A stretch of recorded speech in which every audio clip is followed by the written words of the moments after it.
NFL Talk with Elite Wagers.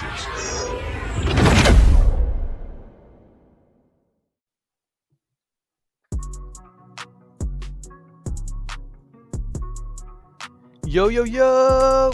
What's happening, everyone? Welcome back to another episode of NFL Talk with Elite Wagers. We're now into week 13.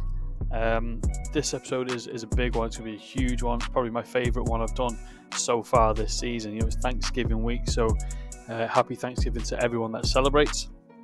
And, we've got some Thursday night football Thanksgiving games. We've got a Black Friday game as well. So we've got 4 early games to break through. Which I will do, but I'm going to go through my NFL recap of NFL Week 12 from last week first. Weekly NFL recap. So before we go into the Thanksgiving games, I'm going to break down what happened from last week. I actually went 5-3 for plus 1.35 units, which now takes us up to 16 units in the last 7 weeks. 7 straight weeks in profit. So let me break down last week's results. We started off on Thursday Night Football with a loss, and that was the Steelers minus 3.5. And honestly, it was a tough loss. Honestly, did not expect it. The Browns managed to pull off, a miraculous win, in my opinion. A missed field goal, forced fumble from the Steelers in the first half. It kind of set the tone for the game. Browns put together a nice touchdown scoring drive with 1 minute left to play, and the Steelers was just simply outplayed. No excuses on that one. Tough loss, but we take it. Next one was also a loss, and I was actually really disappointed in this one. This one was a tough loss in my opinion. Had plenty of opportunities to hit the over, including the end of the game. So we actually lost the Lions team total over 29.5. They had the ball on the Colts 30-yard line. 2 minutes left to play. Obviously, could have easily scored a touchdown, but decided to run out the clock for the win instead. Lions took the Colts 24-6. It was an easy win, but wasn't quite good enough for our bet. But then we did start cashing some tickets. We started off with the Bucks team total over 23.5. That was a win. Prior to this game, I was actually really torn on whether to take this game or not. I actually liked the Bucks minus 6. I wouldn't say I was talked off it, but I was more persuaded into taking the team total over. When I did my research and things like that, I sort of leaned this direction more, and I'm actually glad that I did.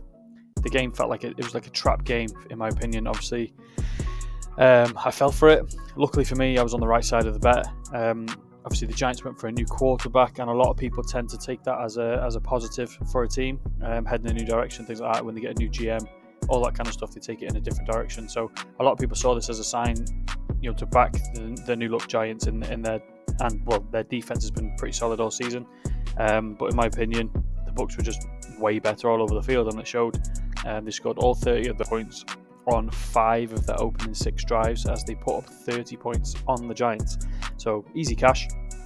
Next game was the Cardinals and the Seahawks. So I actually split this 1-1. It seems to be becoming a little bit of a trend when I've got 2 plays in the same game. I do tend to split those 1-1, and obviously it happened again this week. So the Cardinals were just non-existent on offense.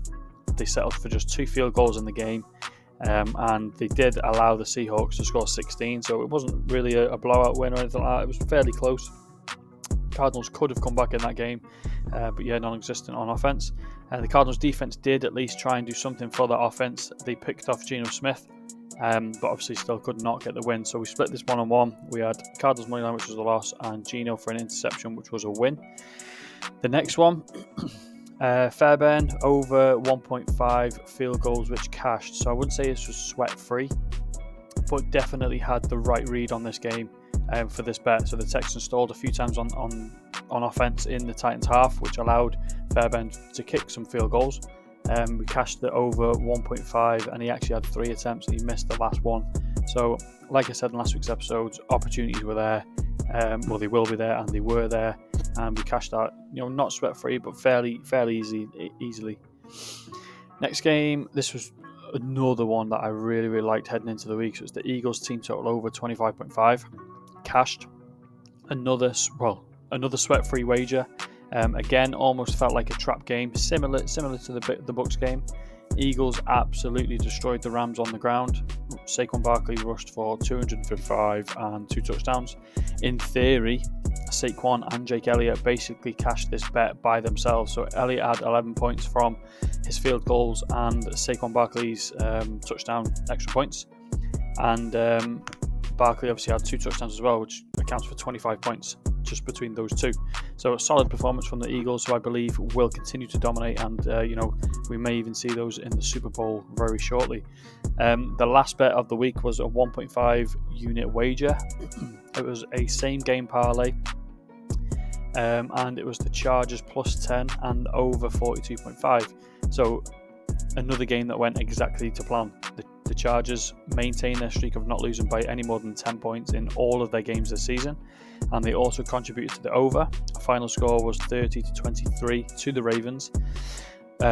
Both Harbards did me a solid this week, and we ended on a winner to secure profit for the 7th straight week. So like I said, up over 16 units now in the last 7 weeks. 5-3 for plus 1.32 units this week. So not huge again, but profit's profit, and we're moving in the right direction. Thursday Night Football. So now we get into Thursday Night Football, and obviously, like I said before, this week we've got 4 games over the Thanksgiving period. So again, I want to start off by giving a huge happy Thanksgiving to all that celebrate, and I hope everyone has an amazing Thanksgiving period. We've got 4 games, 3 Thursday Night Football, 1 for Black Friday, so this is going to be a busy episode, probably my favourite one of the year. Let's get into it. So the first game is going to be the Detroit Lions and the Chicago Bears, which I do not have a play on actually. I couldn't find any specific lines that reached out to me or anything like that, so I decided not to force it, but we will come back to that game shortly. So the first game I'm actually going to have a play in is the Giants and the Cowboys. So this game was supposed to feature the 2 teams' franchise quarterbacks. One will actually sit on the sideline through injury, and the other one has now been released and he's just passed through waivers as he looks to find a new team. So instead, these 2 teams in this matchup will now be led onto the field by Tommy DeVito and Cooper Rush. It sounds very underwhelming, but Cooper Rush last week and the Cowboys last week found a way to fight past the Commanders, and they scored 32 points in the process. After a poor start for the Cowboys, after throwing just 45 yards in his first start, Rush played a ton better in his last 2 starts. He threw for 354 and 247 yards. This game has the Cowboys as the favourites, and it's actually hard not to see why. So the uncertainty on the Giants side is a key factor in this one. They started DeVito last week and they suffered a 30-7 loss in his opener. There were flashes of good things from him, and that showed us that he can do some good things, maybe even attempt some sort of fight from the Giants team. But it was clear that Neighbors is still the main guy for them on offense. He was targeted 9 times. He hauled in 6 receptions for 64 yards. Neighbors has now been targeted 103 times in 9 games, with his game low targets at 7, and that was way back in week 1. So he's got a really high productive ceiling. He's managed to haul in 5 or more receptions in 8 of 9 games he's played in this year, and he's actually cleared 50 receiving yards in all but 1 game as well, including 12 reception, 115 yard game against Dallas Cowboys towards the beginning of this season. So with how productive Neighbors has been, I was actually torn between taking Tommy DeVito or Malik Neighbors, or even both in this game. So I actually think this is a game we can expect the Cowboys to be in control of, which is why I lean the way of the Giants passing game to have the higher upside within this game. And that's also why I decided to take Tommy DeVito. He's obviously got Neighbors, and as impressive as Neighbors has been and how productive as he's been, his production will only help Tommy DeVito in this game. So if Neighbors does good and he has good numbers, obviously DeVito's going to have better numbers as well. So Neighbors will probably get doubled, which is obviously fully expected. Wan'Dale Robinson and Slayton, they've also proven to be good options as well in this offense. Tommy threw for 189 yards last week, and he added 30 yards on the ground as well. So one thing that the Giants have tried to implement into this offense is quarterback mobility. So that's something they try to utilize. especially with Dan Jones. He averaged 6 rushing attempts per game. So the line in this game actually that I'm going to take is Tommy DeVito over 200 pass and rush yards. That's the main. So as I said, the production from his receivers and the quarterback rush being implemented, Tommy DeVito cleared this last week by, I think it was by 25, something like that. So Dallas actually allow an average of 216 passing yards per game to opponents, and they've actually allowed all but 3 quarterbacks to throw for 200 plus, including the last 6 quarterbacks they've faced. So in addition to this, the Cowboys also allow the second most rushing yards to a quarterback, averaging 32 yards per game, and they've actually allowed 4 of the last 5 quarterbacks they faced to rush for 25 or more, with 3 of those actually rushing for 50. So the Cowboys' pass rush has been reasonably good, despite being without Lawrence and Micah Parsons for some time this year. They have shown on numerous occasions that they will get to the quarterback, which yet again could mean DeVito would have to move around, move out the pocket to avoid those sacks and to make some plays. I actually believe the upside for DeVito in this one is huge this week. He had a settling in period last week in his last game, and now he gets to face the Cowboys. They've been poor all year. The game script looks to be favouring the Cowboys, which means more potential pass opportunities for DeVito, as well as the quarterback run game, which has been implemented by the Giants offensive coordinator, and has actually seen their quarterback rush 5 or more times in 9 of their 11 games this year. So, I'm actually going to take a punt on 2 plays in this game. Hopefully, they should help each other out. If one hits, then the other one hits. Simple as that. So, what better way for Tommy DeVito to come and showcase his talent and the Giants to showcase their new quarterback than on a Thanksgiving game. So, like I said, we're going to go 1 unit on DeVito over 200.5 pass and rush yards, and that's odds of 1.90. But then I'm also going to throw half a unit on DeVito to throw 200 passing yards, and that's at odds of 3.1. So we've got a nice plus money play there on DeVito to throw 200. Like I said, the Cowboys have allowed that. They've allowed all but 3 quarterbacks to throw for that. The run game could help DeVito in his passing rush as well. So if he does well on the ground running, that could set the tone for them trying to stop him running, and he could open up more lanes for passing lanes and things like that. So we're going to go with DeVito over 200.5 passing rush yards and DeVito over 200 passing yards at half a unit. So the next game that's actually scheduled on Thanksgiving Thursday Night Football is my Packers, and they face the Miami Dolphins. But again, this is another game I couldn't sort of find a solid read on. But also, again, we will come back to this game. So the next game I'm going to play is the Black Friday Night Football game between the Chiefs and the Raiders.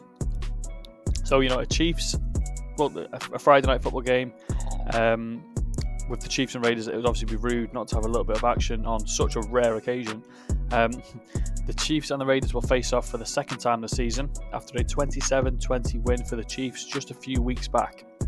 Now, those to you who are regulars of my podcast, or those who have listened to a few episodes, blah, blah, blah, or, if they are in the Discord, you should know by now that I'm not a huge fan of this Chiefs team. I think they're very fraudulent. I think they're very fluky, very lucky, whatever you want to call it, but they have been far from good.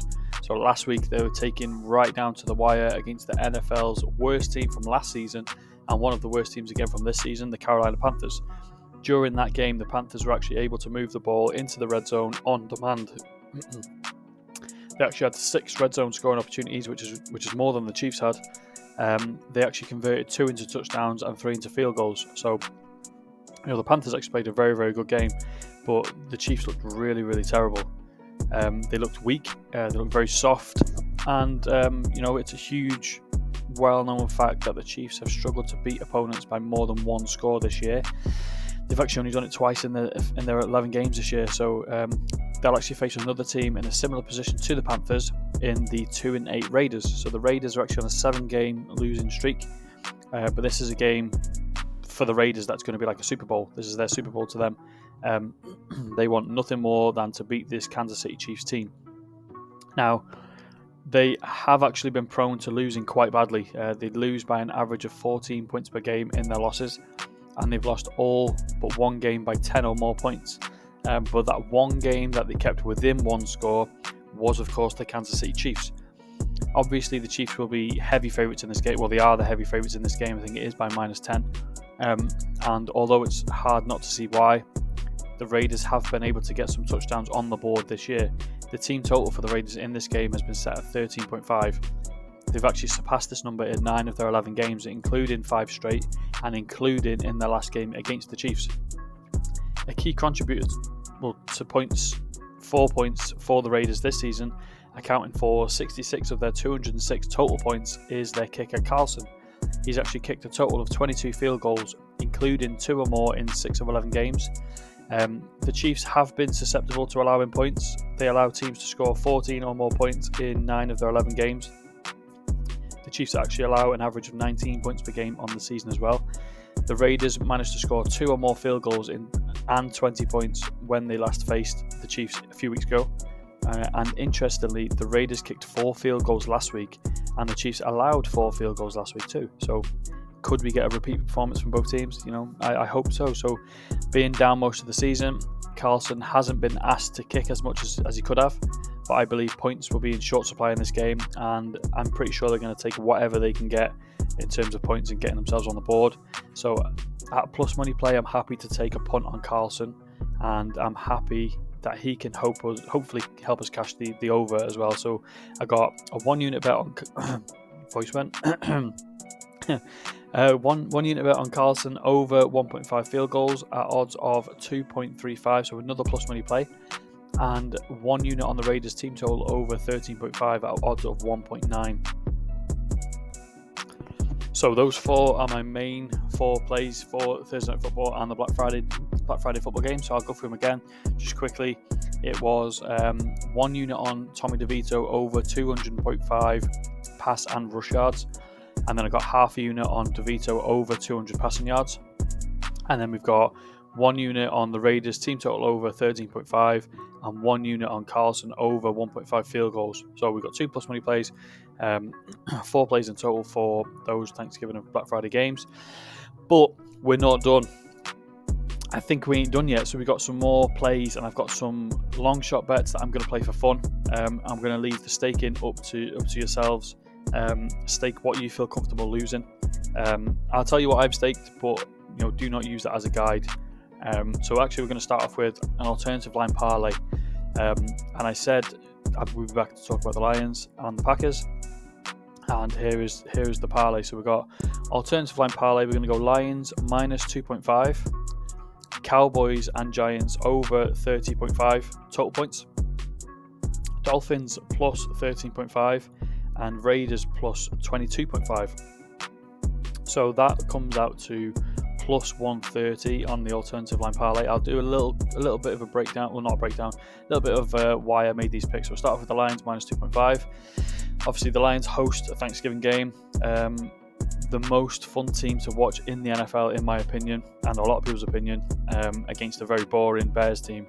The Lions dominate the run game. The Bears are pretty much mediocre against the run.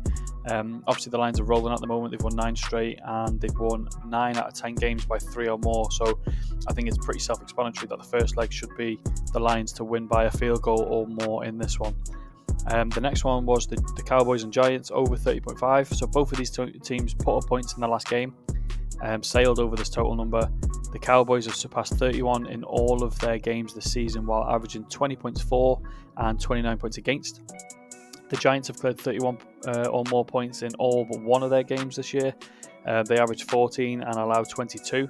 So over 30.5 is hit in the last 5 straight head-to-heads between these two teams as well. So I think this is another game where Cooper Rush and Tommy DeVito will get some points on the board for both teams. I think it sails over 30.5 if I'm honest. Next one, quickly touching on my Packers. We don't get to speak about them much, but here we go. So fading my Packers somewhat in this game, but don't get me wrong, I think they win. But I believe the much safer play in this parlay is to give the Dolphins almost 2 touchdowns. The Finns have been a lot better since Tua got back. They scored 23 or more in all 5 since he's returned, and they won 3 of those games, and actually 3 of them straight. With Tua, they're clearly a much better team, losing only 2. Well, they lost obviously only 2. They've lost by 2 points and 3 points in those 2 games. The Packers have been winning well in most of their games. They've won by more than 14 points just twice. But this Dolphin team is a much better team than the Titans or the Cardinals, which were the 2 teams that we beat by 14 or more. So I'm pretty confident in saying the Dolphins will keep this. I think they'll keep it within sort of a touchdown, but give them 2 touchdowns, and we're looking happy on this one. So the final leg is the Raiders plus 22.5. So like I said, the Raiders have been terrible. Even though this is over 3 touchdowns for the Raiders, this is still extremely risky considering the Raiders have been really bad. They now have no Minshew at quarterback either, and they played Ridder for a period in the last game. So I think it could be him who gets the nod this week. As I said in the breakdown for the Chiefs and the Raiders game, I'm not very high on this Chiefs team, and they've come nowhere near covering a minus 22. The Raiders have actually been, well, they've obviously been terrible, but they have been beaten badly quite often, but they haven't yet lost by 22. They kept within 7 points in the last game against the Chiefs, and they haven't lost by any more than 22 in the last 5 head-to-heads against the Chiefs either. So I think this is a parlay that looks pretty good. Plus 130.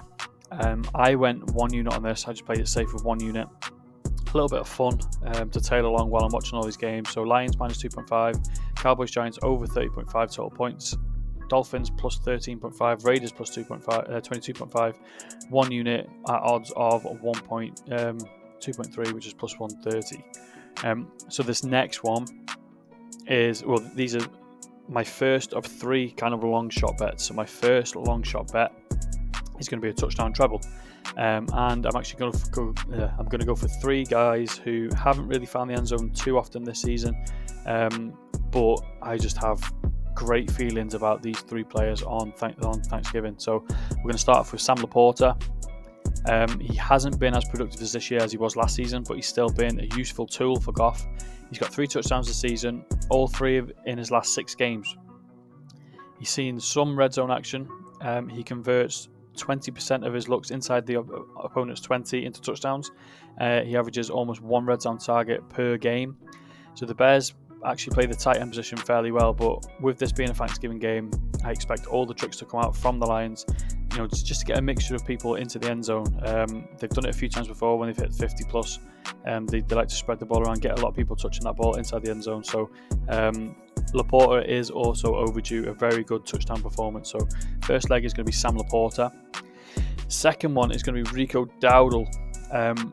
He's probably the most likely candidate for a Cowboys touchdown this week, in my opinion, mainly due to how uncertain the Cowboys are with the rush. They haven't really been productive in the run game. The Cowboys are favoured, which could mean they see the ball on the ground a lot. And obviously, if they have the lead, they'll want to lean on the run to try and run that clock down and secure the win. So he should get an upside in carries this week. He's undoubtedly the lead back in this offense, but it is a shock to see that he hasn't actually rushed for a touchdown yet, but he does have 3 in total on the year. He's logged 11 red zone touches, but I think this is another potential smash spot for the Cowboys to spread the ball around. I actually do think Dowdle will finally run one in as well. And the final leg is going to be Jaden Reed from my Packers. So he's been by far our most productive receiver this season. He leads the Packers in yards and receptions, and he has 5 total touchdowns on the year. Reed's converted 50% of his red zone touches into touchdowns, and he's extremely impressive with his hands. He actually has a 78 catch percentage, and he has 7.7 yards after catch as well. So he could easily run one of those long passes into the end zone. Romeo Doubs is out for this game. That'll leave Reed as the clear favourite for wide receiver 1. And he's going to be against some soft safeties in the Miami defense. I expect the cold weather to affect the Dolphins a little bit as well, so I believe Love will find Reed for 6. So again, we'll run through that one. It was Sam Laporta, Rico Dowdle and Jaden Reed, and that's at plus 1. What is it? I can't even work out the American odds. It's at 20 odds in decimals. So that's a 19 to 1 if you're in fraction, 20 in decimal, and I think it's plus 1900 in American odds. So I'll just go into my next long shot bet, which is going to be a lotto, and it's got 3 players from the 3 Thanksgiving games. First one is going to be in the Bears and Lions game. That's going to be Caleb Williams over 300 passing yards. The next one is Malik Neighbors over 100 receiving yards. And the third and final one is Josh Jacobs over 100 rushing yards. And that'll give you 125 to 1 in fraction. So it's a very, very big long shot. $10 will return 1,250. I can't work this out. 1,250 in your returns. So let's go through this one. First one, Williams. A little bit about why I picked Williams. So it's basically a hope play. Lions are expected to be run heavy and are expected to lead most of the game. That'll obviously mean the Bears will need Kelly Williams to throw the ball to get them back into the game or to potentially challenge in this game. Williams is actually averaging 214 yards per game, but the Lions are ranked in the bottom 10 for yards allowed to a quarterback position. Williams has actually already thrown for 300 plus yards in 3 games this year, including the last week's game against the Vikings, which I see this game being a similar sort of game script for the Bears. I actually really like Williams' chances this week in getting some productivity and quite a bit of passing yards in this game. The next one was Malik Neighbors over 100 receiving yards, and obviously he's been the go-to guy for the Giants. He's the standout guy for this Giants team, who have been very, very poor this year. He's the only sort of bright spark looking into the next couple of years. He's the man for any sort of offensive production. He's totaling over 100 total targets in his 9 games that he's played this season, and it's pretty much almost like they're throwing his way just so he can do something positive for this team on his own. He's actually averaging 74 yards per game, and he's had 50 or more in 8 out of 9 games, including surpassing 100 yards twice. One of those games was against the Dallas Cowboys. And the final leg for this one was Josh Jacobs over 100 rushing yards. Obviously, the run game for the Packers has been very, very strong and working extremely well. We actually rank 3rd for most rushing yards per game. Obviously, Josh Jacobs is running back 1. He's been our lead back, and he's not disappointed at all. Averaging 85 yards per game, he actually sits in 3rd himself for most rushing yards in the league. He's ran for 50 or more yards in all but 1 game, and he does have 300 rushing yard games so far this year, including one last week against the 49ers, where he also ran in a hat trick. The cold weather suits the Packers, and obviously they've been there a long time, so they know all about this cold weather. And obviously I've already mentioned how it could affect and should affect the Dolphins team. We've obviously emphasised the run a lot this year. I think we are one of the lowest passing teams in terms of pass percentage plays in the league. So I don't expect that to change in this game either. So yeah, Josh Jacobs, 100 yards. So the long shot for 125 in decimal. Williams over 300, Neighbors over 100 receiving yards, and Jacobs over 100 rushing yards. I do have a watered down version for this as well. That's going to be Williams over 200 passing yards, Malik Neighbors over 50 receiving yards, and Jacobs over 50 rushing yards, and that's at odds of 2.7, which is plus 170 as well. So you can do the watered down version, and then you've obviously got the long shot version as well, which is 125 to 1. So I think it's got a lot of legs on that one as well. Fantasy football. Okay, so I don't normally do a fantasy football segment on a Thursday night, but obviously because it's Thanksgiving, more than one game, I've actually decided to do a fantasy football pick this week. I wouldn't say I've gone into depth on my captain selection or a value pick. I do have a captain selection and I do have a value pick, but I haven't gone into extreme depth on why I've made those picks. But for a little bit of a change, I am actually going to I'm going to share my whole team that I've selected for these Thanksgiving games.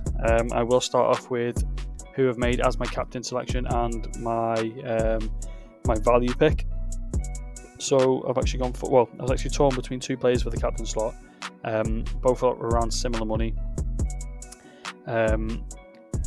But I did actually go with Malik Neighbors basically, as I said before, I'm not sort of expecting him to do huge things, but I think the upside for him to be able to get 100 yards plus and a touchdown in this game is extremely high, especially with the Dallas secondary being very, very depleted so far this season.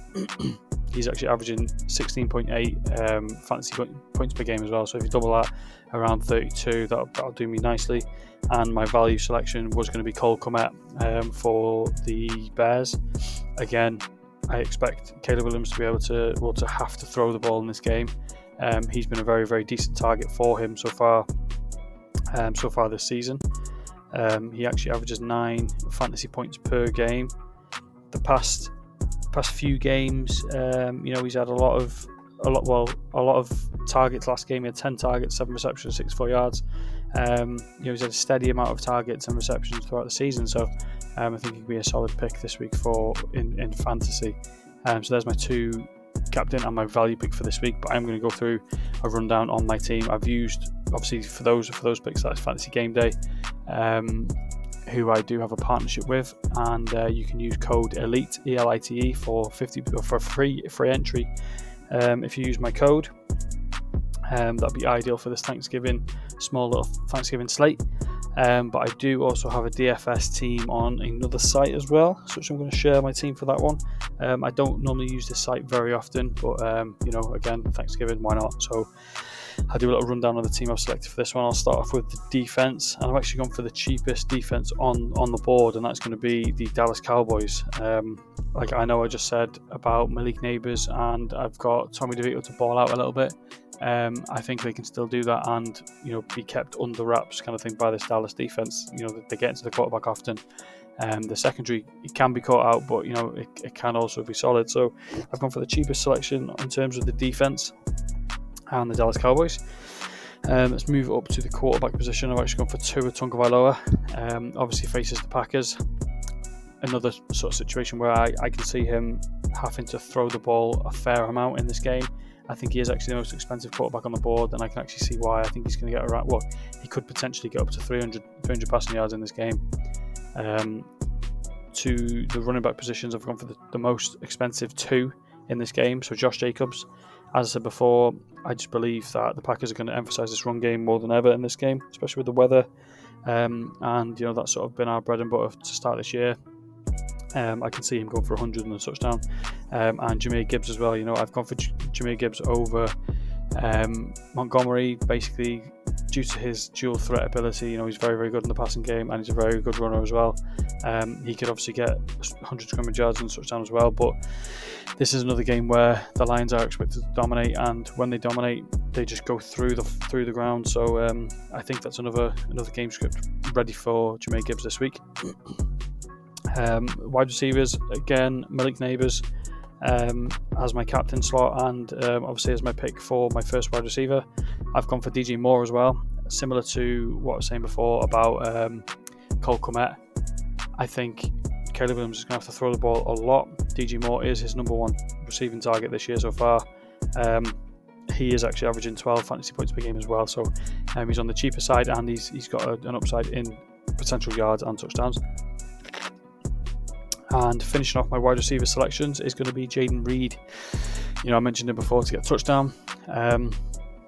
He's been our most productive receiver. No Romeo Dobbs this week as well, so he's going to be the main. He's going to be the first read as Jordan Love does his progressions and things like that. So I believe Jaden Reed can get a fair few yardage and things like that. I also think he's going to fly under the radar this week. I don't think many people are going to be picking him for a wide receiver position. When you actually look across the wide receiver sort of selection process, there's a lot of players in front of him. You got Jameson Williams, DJ Moore, Malik Neighbors, Tyreek Hill, St. Brown, CeeDee Lamb. You got Jaden Waddle underneath him, Keenan Allen underneath him. So you've got a fair few players, around his sort of money where people could potentially pick them instead of him. So I'm going with Jaden Reed as well. And then for the tight ends, obviously Cole Kmet, as I said earlier, and I've actually got Jake Ferguson as well. So Jake Ferguson is another one of those players where he has played well, but he's been a little bit struck with injuries. He does have over 350 receiving yards this year. He's averaging about 41 per game and 4 receptions per game. He's yet to score a touchdown, but if he starts and if he's healthy, I think he can do things for Cooper Rush. Obviously, last week he didn't get too much of the ball, mainly due to these injuries and things like that. Coming back of injuries, a bit uncertain as well with Cooper Rush being in quarterback 1. But again, he's been very good for Dak over the past couple of years, so I can see this happening again this week. So that's my little fantasy breakdown. That's the team that I'm picking for Thanksgiving. Obviously, tail who you like and fade who you don't. Basically, let me know who you pick, who you don't pick, what you like, what you didn't like. We'll get this episode wrapped up, I think. Obviously, just a quick rundown on those long shot bets as well. Obviously, they're fun bets for the Thanksgiving game, so they're fairly risky players and markets to be back in this week. Even if the watered down version and the teaser, they're both still risky. No risk, no reward. But it's time to have some fun while we're actually watching these Thanksgiving games. So that's the reason why I've made these. They'll be posted in the Discord as well. So if you are in the Discord, I'm going to post these tonight. And I'll run down everything I'm playing for Thanksgiving. Let's go back to the top. So we've got Tommy DeVito over 200 passing yards at odds of 3.1. Tommy DeVito over 200 pass and rush yards at odds of 1.9. And Carlson over 1.5 field goals at odds of 2.35, and then Raiders team total over 13.5 at odds at 1.9. I've got the alternative line parlay, which was the Lions minus 2.5, Cowboys Giants over 30.5 total points, Dolphins plus 13.5, Raiders plus 22.5 at odds of 2.3. And then we've got the long shot bets, if you like. So we've got the touchdown treble of Sam Laporta, Rico Dowdle and Jaden Reed at odds of 20. And then we've also got the lotto for Caleb Williams over 300 passing yards, Malik Neighbours over 100 receiving yards, Josh Jacobs over 100 rushing yards. That's at odds of 125. And then we have the watered down version, which is Caleb Williams over 200 passing yards, Malik Neighbours 50 receiving yards, and Josh Jacobs 50 rushing yards at odds of 2.70. So that is everything that I'm playing for this weekend, or this week, sorry. I haven't even got into the weekend yet. That episode will be out on Friday, maybe Saturday. I think Friday will be the better bet. So again, wrap this up. Appreciate everyone for coming out and everyone for listening all the way through. And remember to click the link in the description. That'll take you to my link tree, and it's got all the links for all my streaming platforms and all my social media. So you got your Twitter, TikTok, Discord. You need to get in the Discord quick as well. All the Spotify, Apple Music, Amazon Music, YouTube, Substack, everywhere, everything like that. You want to get in there and drop me a like, a follow, subscribe. It's all free. It'd help me out a lot. Remember to use code ELITE if you're going to sign up for Jackson on Pine Sports. That'll give you 50% off. I think it has actually gone up a little bit as well because it's Black Friday. And you can get a free entry on Fantasy Game Day app if you use code ELITE as well. So good luck to everyone on Thanksgiving. Happy Thanksgiving to everyone that celebrates. And I'll see you again on Friday. Catch you later.